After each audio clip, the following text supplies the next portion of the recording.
सुंदर उलटवासी कही है।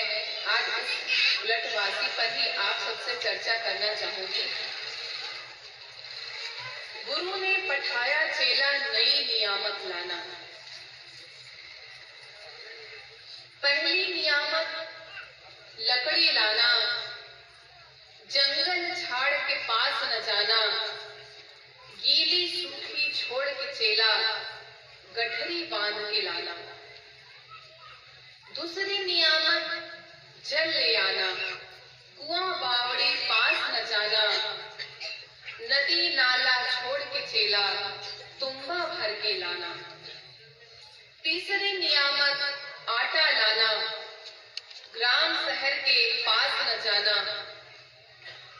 कूटा पीसा छोड़ के चेला झोली भर के लाना। चौथी नियामत कलिया लाना, जीव जंतु के पास न जाना, जिंदा मुर्दा छोड़ के चेला हंडी भर के लाना।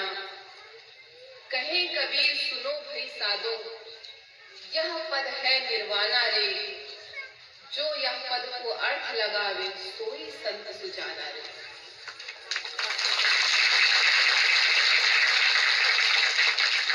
गुरु ने पठाया चेला नई नियामत लाना।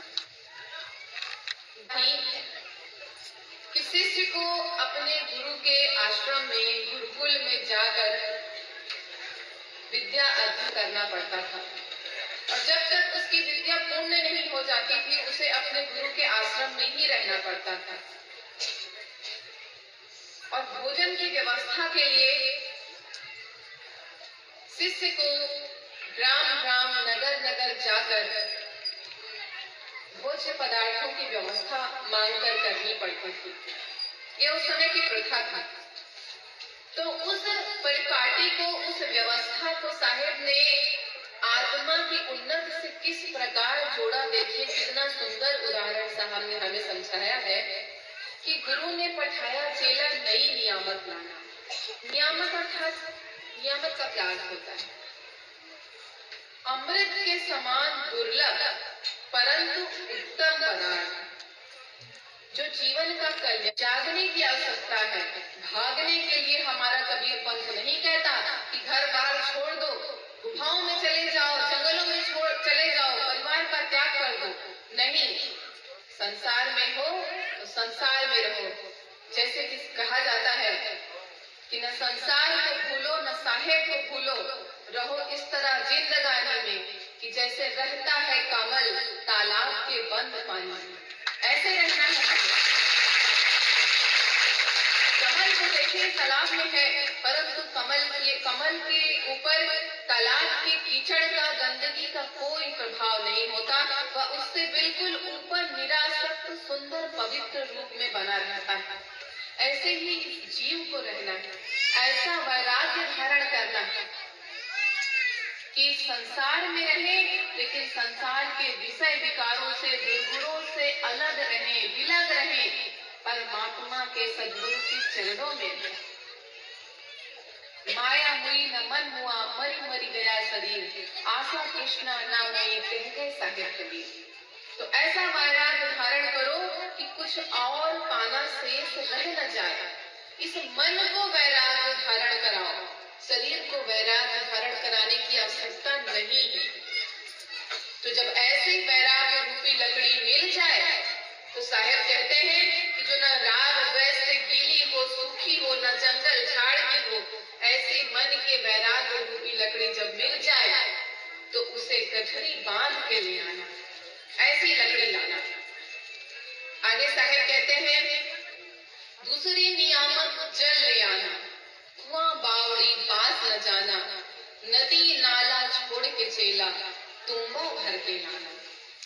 ऐसे कौन से जल लाने की बात कह रहे हैं साहेब, जिसको लाने के लिए नदी नाले कुआं बावड़ी कहीं नहीं जाना? तो कहाँ मिलेगा जल? जल के सारे स्रोतों को छोड़ देंगे तो जल कहाँ मिलेगा? कैसा जल लाने के लिए कह रहे हैं साहेब? कुआं बावड़ी के पास न जाना, नदी नाले के पास भी न जाना। तो जब अपने समस्त अहंकारों को, मैं को, कि मैं कौन हूँ, मैं इस पद पर हूँ, मैं ऐसा हूँ,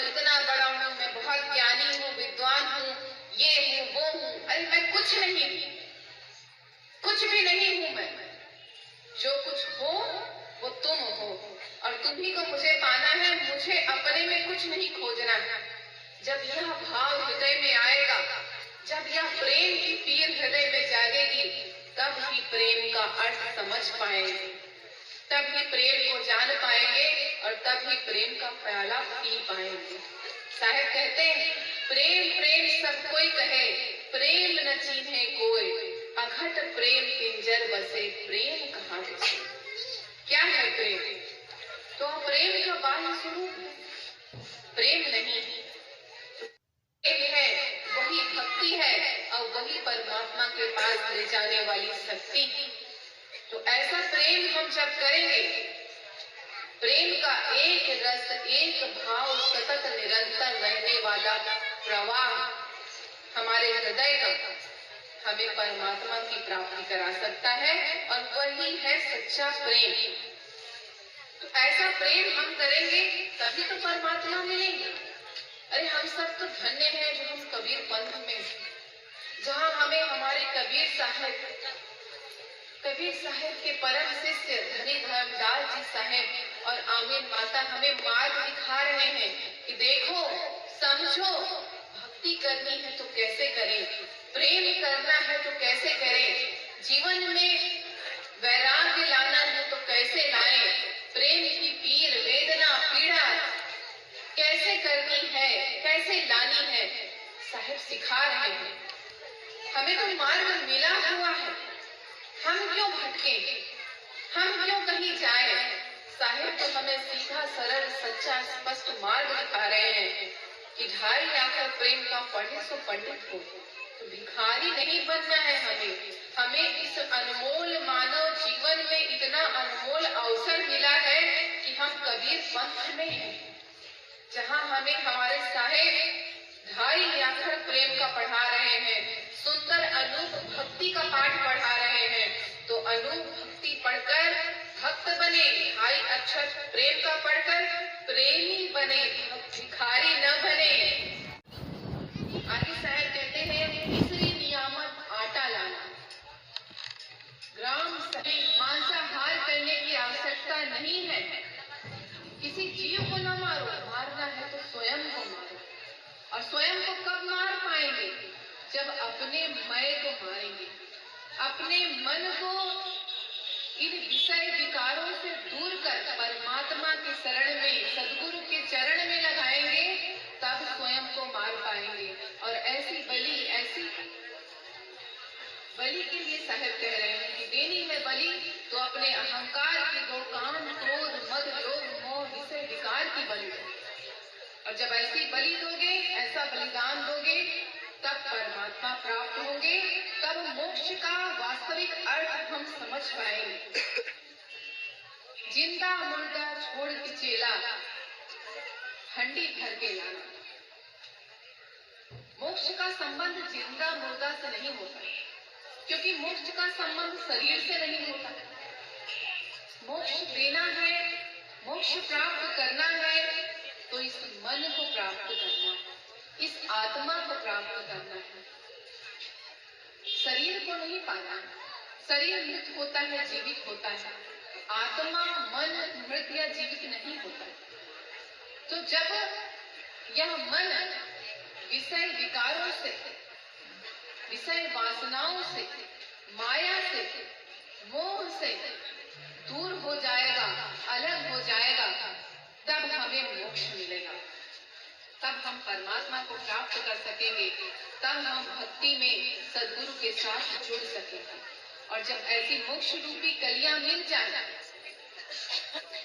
तब हंडी भर के ले आना। अगर ऐसा मोक्ष मिल जाए तो हंडी भर के ले आना। आगे साहब कहते हैं, कहे कबीर सुनो भाई साधो, यह पद है निर्वाणा रे, जो यह पद को अर्थ लगावे सोई संत सुजाना।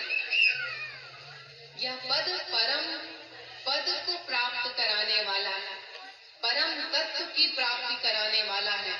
तो इस पद का जो अर्थ लगा ले, वो परमात्मा को प्राप्त करने से कोई भी रोक नहीं सकता। कोई भी शक्ति नहीं है जो परमात्मा को प्राप्त करने से रोक सके।